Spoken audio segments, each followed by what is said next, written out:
Assalamualaikum warahmatullahi wabarakatuh. Bersama saya MDS di sini dan Bapak Farid Mama SHMH di podcast spesial kita kali ini, White Raksel TV Rakyat Sulsel Pilar Pos.com.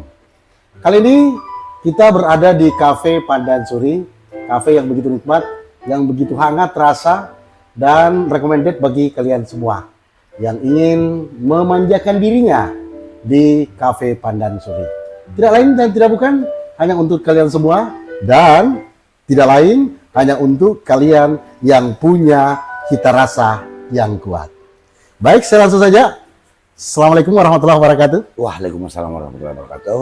Bapak Endes. Selamat malam. Selamat malam.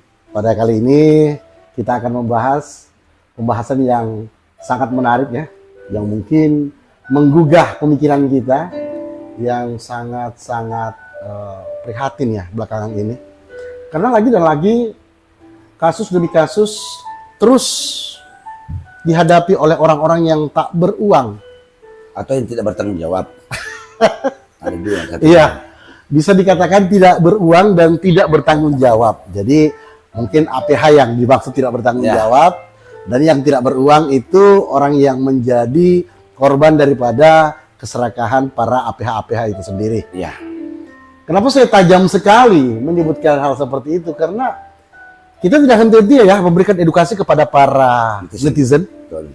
agar mereka berpikir cerdas, mereka teredukasi atas hukum-hukum yang kita sajikan dan memberikan penjelasan yang begitu gamblang tentang bagaimana sih hukum dewasa atau akhir-akhir ini. Ya. Seperti itu.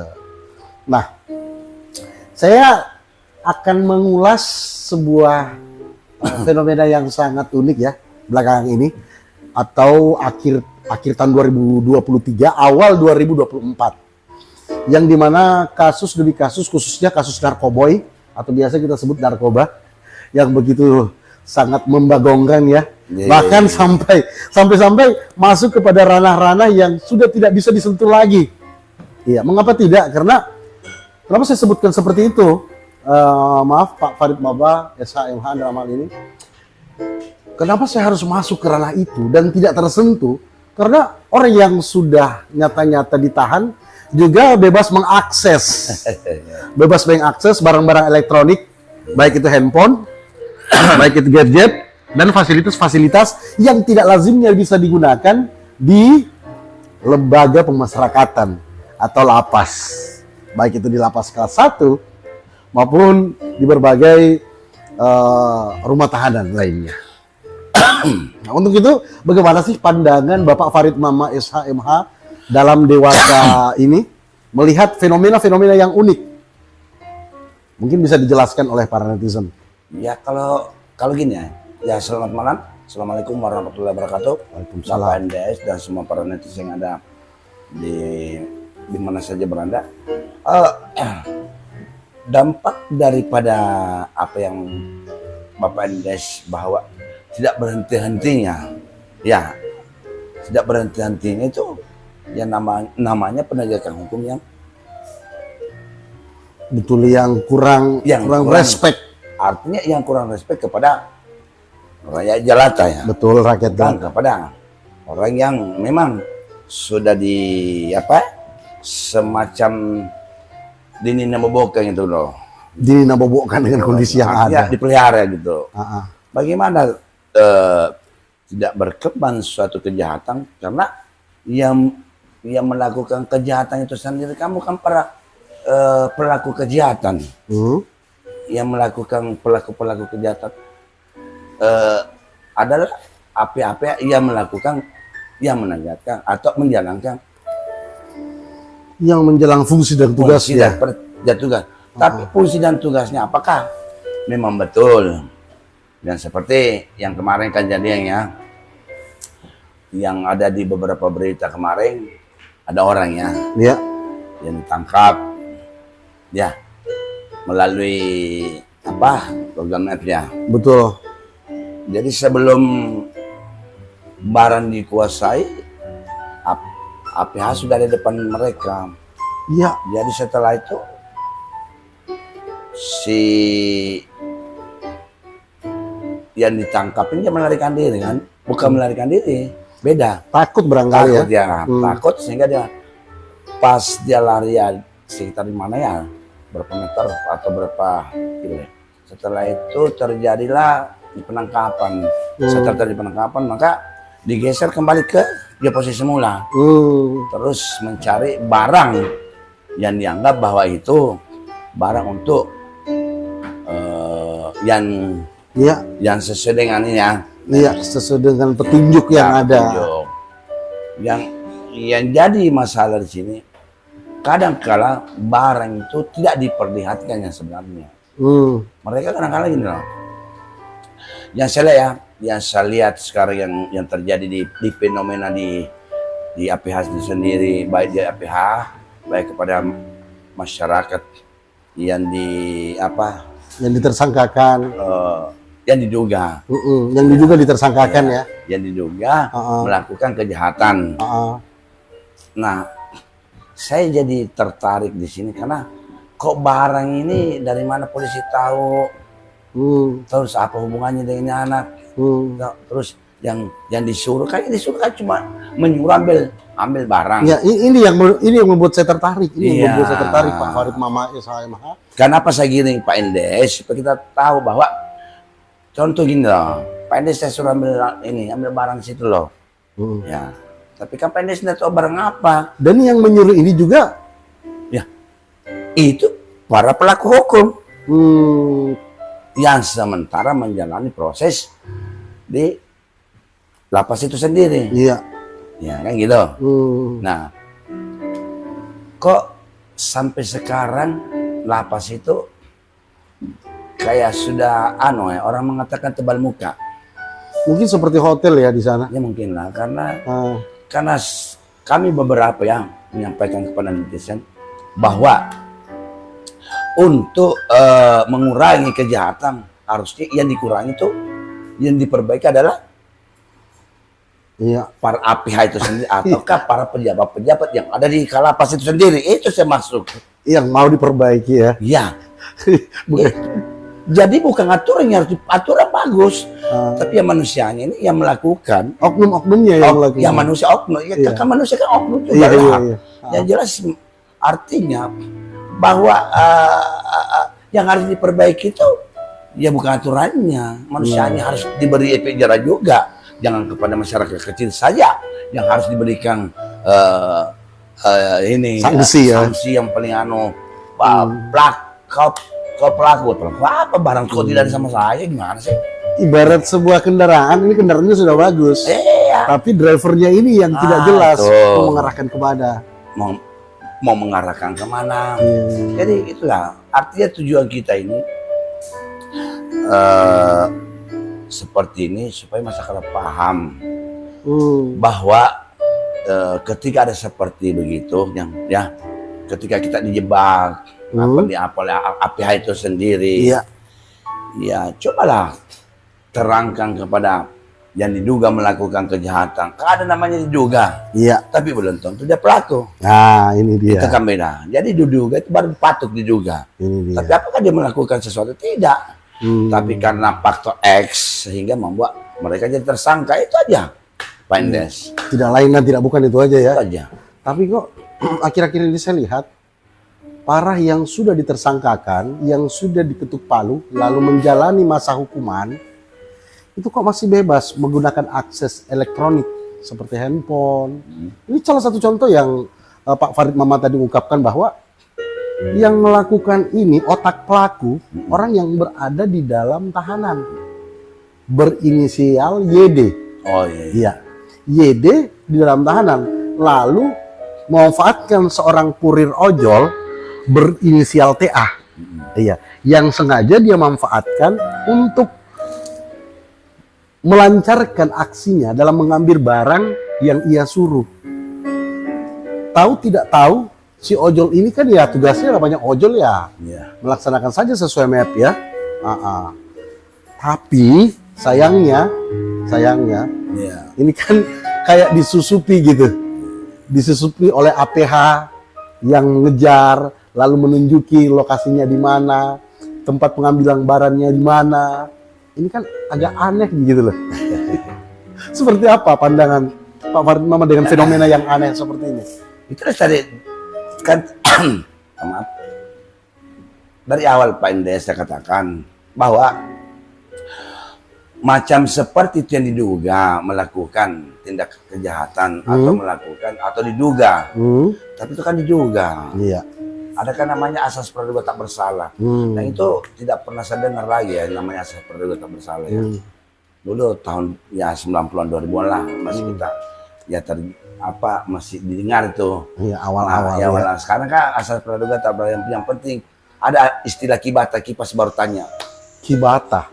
Kibata itu kipas baru tanya. Ini berlaku di APH ya? Ya berlaku khususnya ke APH. Iya. Ya. Iya. Oknum ya. Oknum ya, oknum. Para netizen oknum ya. Iya. Ya. Setelah itu, misalkan tadi bahwa ada atas nama YD menyuruh atas nama TL, Iya. seorang ojol mengambil bar di suatu tempat barang, di mana barang itu si ojol tidak paham. Ketika ojol itu datang, masih mencari di mana barang itu dia tidak, tapi tiba-tiba datanglah seorang APH, oknum APH yang mendatangi tiba-tiba. Nah, yang jadi pertanyaan, kok tiba-tiba ada APH di depannya? Gimana sih?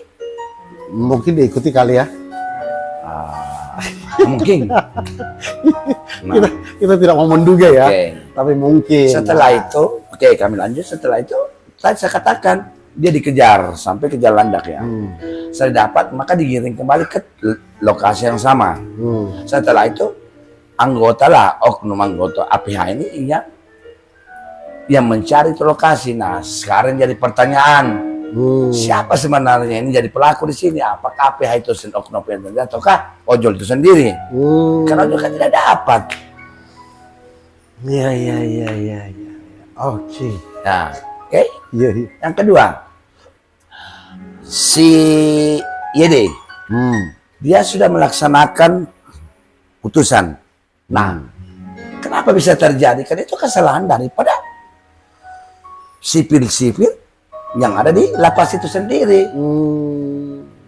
Itu karena kami kan sudah menyampaikan kemarin-kemarin bahwa seharusnya dari Kemenkumham. Kemenkumham memang harus dia diatur sedemikian rupa, jangan cuma jadi bahwa kami sudah melakukan tapi buktinya tidak dong. Jangan hanya slogan. Slogan kayak ayo kami naik, kami akan memberantas, tapi buktinya kok tidak. Buktinya, nah ini kan kejadian sebelum tahun baru ya. Iya. Nah kita waktu sebelum tahun baru kan Ya, ada sudah merilis. Betul. Ya sudah merilis bahwa kok ada begini, ada terjadi bahwa ada penemuan 77. Ya 77 handphone. Sekarang yang disalahkan adalah para tahanan. itu. Nah sekarang siapa sebenarnya yang memasukkan itu barang? Iya. Apakah keluarga tahanan ataukah itu? Iya. Artinya berarti lapas ini memang tidak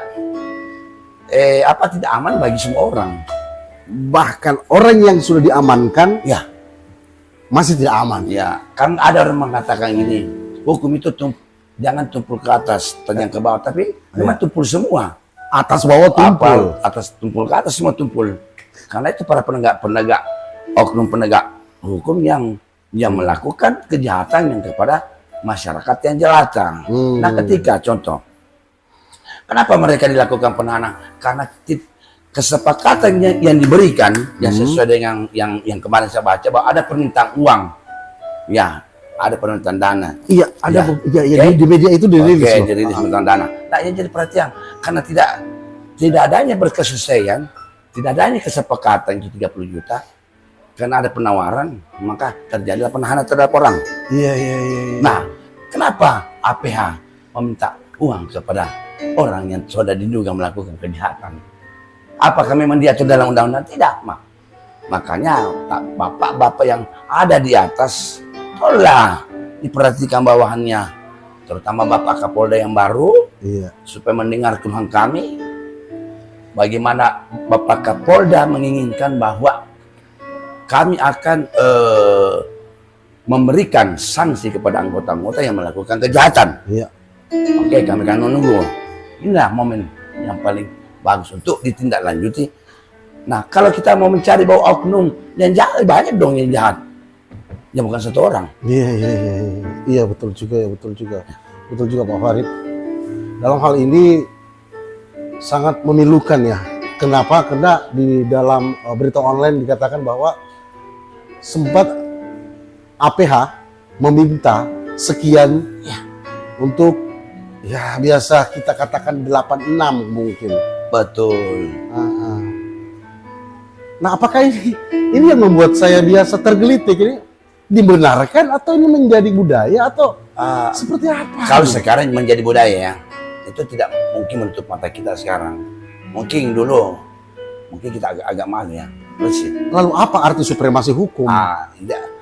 Ya supremasi hukum yang mau betul-betul merubah hukum itu sendiri. Bagi yang mau, bagi yang tidak mau, ada mengatakan bagi yang mampu silakan naik ke tanah suci, tidak mampu jangan naik ke tanah suci. Iya. Oke, saya paham. Contoh ya gini Iya. Saya paham dengan hal itu karena ya tergantung pesanan. Iya. Makin besar pesanan, makin cepat ulasan. Mungkin seperti itu ya. Karena kemarin gini Pak Indes, saya mesti ingat kata-katanya itu dari apa ya, waktu kita angkat kemarin, Ya. bahwa kami akan memberikan apa namanya itu kepada lapas ya, Iya. peneguran besar-besaran. Tapi itu nggak ondo itu ondo. Omong doang. Omong doang. Iya, Jangan iya. cuma omong doang lah supaya kita menjadi apa mau dibilang bahwa kami nih kami ini akan melakukan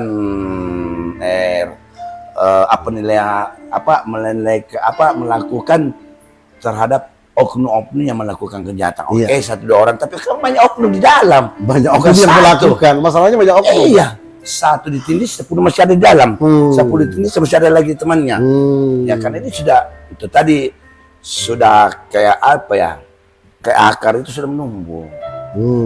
Nah,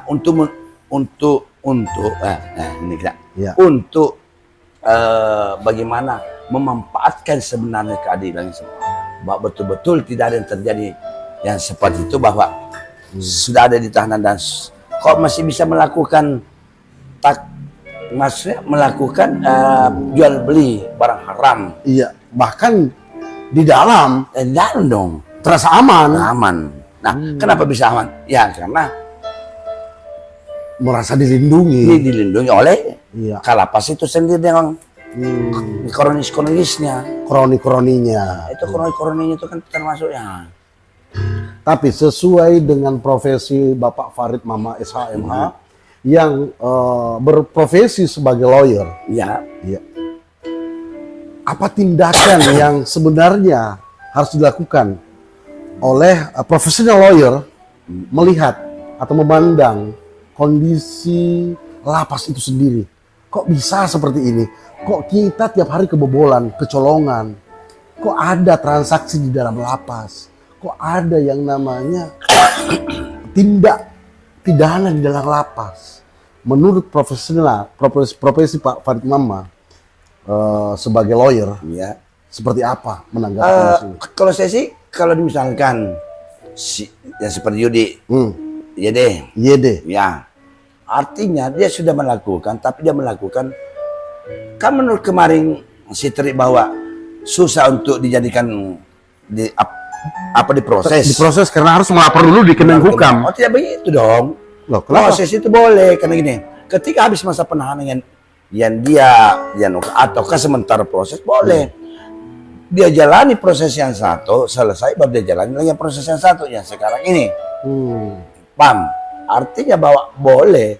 Jadi gini, boleh misalkan Sia sudah melakukan kejahatan dan sudah dihukum. Tapi melakukan kejahatan yang berulang, itu namanya berulang. Berulang. Ya. Berulang. Kenapa berulang? Karena ketika didapat boleh diproses. Karena dia ada otak yang menyuruh orang melakukan kejahatan.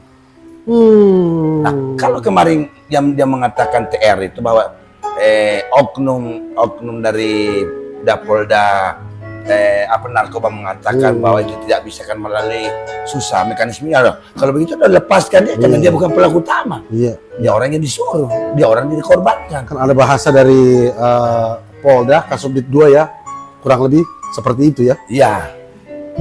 Kan kemarin ya itulah kami uraikan dari pernyataan keluarga korban mengatakan bahwa ya TR itu diminta uang loh, malah Pak Kanitnya sendiri menurut dia Kanit ya. Ya menurut TR sendiri ya. HRS yang dia mengatakan bahwa ya siapkan aja lah ya 1 kilo ya kalau tidak mampu. Loh berarti oknum memang dia berikan ruang untuk melakukan kejahatan terhadap yang diduga itu. Iya. Sempat juga di situ ada tawar menawar. Iya. Di rilisan berita tersebut ya. Ada. Di chattingannya itu. Ada kan sempat menawar dari 35 ya kalau tidak doang maka siapkan kami 1 kilo bah. Berarti kan bukan berarti menuntaskan tapi memberikan peluang kepada orang untuk melakukan kejahatan yang berulang. Iya, parah betul ya. Ya, kalau parah sih ya parah. Parah betul ya. Iya. Nah, ada tidak niatan. Kan kita ini namanya manusia loh. Iya. Ingin melihat kondisi masyarakat itu tertata dengan baik, bahkan ingin melihat hukum itu berdiri secara independen dan tidak terintervensi oleh masukan-masukan oknum-oknum yang berwatak bejat. Ada tidak keinginan Bapak Farid Mama, SHMH dalam hal ini untuk melaporkan kondisi ini? Kami akan melaporkan tindakan narkoba ini Polda. Dan saya akan laporkan apa tindakan. Dan kami akan juga laporkan lapas. Lapas yang melakukan. Kami akan laporkan. Iya. Dan kami juga laporkan sebagai direktur ini Pukat. Direktur Pusat Kajian Advokasi Anti Korupsi. Pukat, Pusat Kajian Advokasi Anti Korupsi. Selaku direktur dalam hal ini Pak Farid Mama akan getol melaporkan kondisi ini baik itu ke Polda dan ke Kalapas itu sendiri. Ya, karena kenapa kalau kami tidak melaporkan itu akan meriak terus, teriak terus terjadi. Kalaupun misalkan si Adi sudah copot, tapi kan masih ada lagi bibit-bibit yang dibawa. Ini kan bertumbuh nih. Jadi ini ya, kejahatan muncul karena itu sudah tertanam. Ini istilah baru lagi. Iya. Kejahatan muncul karena sudah tertanam. Biasanya kan karena ada niat pelaku. Ya. Sekarang saya mengatakan kejahatan itu sudah tertanam. Kalau cuma pohonnya saja pentingnya, kalau kita tidak bahas angkanya akar sampai tuntas, tidak akan kita mendapatkan apa yang kita inginkan selama ini. Penegak PH itu sendiri juga akan melakukan tindakan sampai pun dunia ini akan hancur. Tetap ada begitu. Luar biasa. Nah, untuk para netizen yang ingin terus melihat edukasi hukum, tetap bersama channel kami yaitu Praxel TV Rakyat Sulsel, bekerja sama oleh pilarpos.com, dan kami berada di Cafe Pandan Suri Cafe and Resto Live Musik. Untuk para masyarakat Makassar yang mau kongko bareng, yang mau memanjakan diri, bergabunglah bersama kami. Datanglah di tempat yang nyaman ini, yaitu Cafe Pandan Suri Cafe Live and Resto. Jadi kafe ini dalam hal ini menyediakan berbagai macam yang namanya jajanan-jajanan kuliner, Ya. minuman-minuman yang sangat nikmat dirasa. Ya. Bukan berarti di sini enak, karena kenapa di Pandan Suri itu bukan berarti merugikan seseorang atau menindaki orang, tapi sini menyenangkan orang. Iya. Ya, hati senang. boleh. Tidak apa-apa. Iya. Ini enak karena di Pandan Suri itu nikmatnya karena ya kita bisa menikmati ya kehidupan yang hakiki, Iya. tidak membebankan atau tidak merusak orang atau meninggal lanjut ke orang. Betul. Sekali lagi saya katakan kepada para netizen yang ingin memanjakan dirinya di Cafe and Resto Pandan Suri di Jalan Kancil Utara nomor 45. Ingat, di Jalan Kancil Utara nomor 45. Anda ingin memanjakan diri melalui live musik yang ada, dan tidak lupa sajian-sajian makanannya yang sangat lezat memanjakan lidah kita. Tidak lupa juga minumannya yang luar biasa. Jangan kemana-mana, tetap di Cafe Pandan Suri. Dan kita lanjut kepada pembahasan kali ini. Untuk para netizen, bagaimana menyikapi hukum yang tajam ke bawah, tumpul ke atas? Seperti apa pesan dan kesan? Ya, kepada netizen yang kami hormati, marilah kita memandang hukum yang sebenar-benarnya. Untuk penegakan hukum yang paling ideal atau paling tidak merugikan seorang, mari kita rubah semua. Rubah bukan sistem manusianya. Iya. Kalau manusianya tidak melakukan hukum yang sebenar-benarnya, maka dia harus dikasih efek jerah. Setidak-tidaknya APH itu, atau dari sipir dari kalapas itu sendiri, pecat aja jadi APH itu sendiri, ataukah dari kalapas itu sendiri, atau seluruh anggotanya, supaya hukum ini betul-betul kita yang selama yang kita dambakan. Iya. Mari kita mencari perubahan. Kami juga minta kepada Bapak Kapolda, Ya. dan seluruh jajarannya, kami minta bahwa dengar hati kami, dengar masyarakat kecil, supaya ada namanya penegakan hukum yang hakiki. Yang kedua, marilah semua APH ya yang dibawa, mari kita memahami satu aturan, memahami ketika kita menangkap seseorang, kita paham apakah dia pelaku atau tidak, kita paham dulu sistem, aturan. Kalau memang tidak bersalah silakan keluarkan, kalau bersalah monggo silakan. Iya, luar biasa. Demikian tadi statement atau closing statement dari Bapak Farid Mama SH MH selaku Direktur Pukat, Pusat Kajian Advokasi Anti Korupsi, yang luar biasa malah melintang di dunia hukum. Saya MDS dan Bapak Farid Mama mengucapkan terima kasih dan Assalamualaikum warahmatullahi wabarakatuh. Waalaikumsalam warahmatullahi wabarakatuh.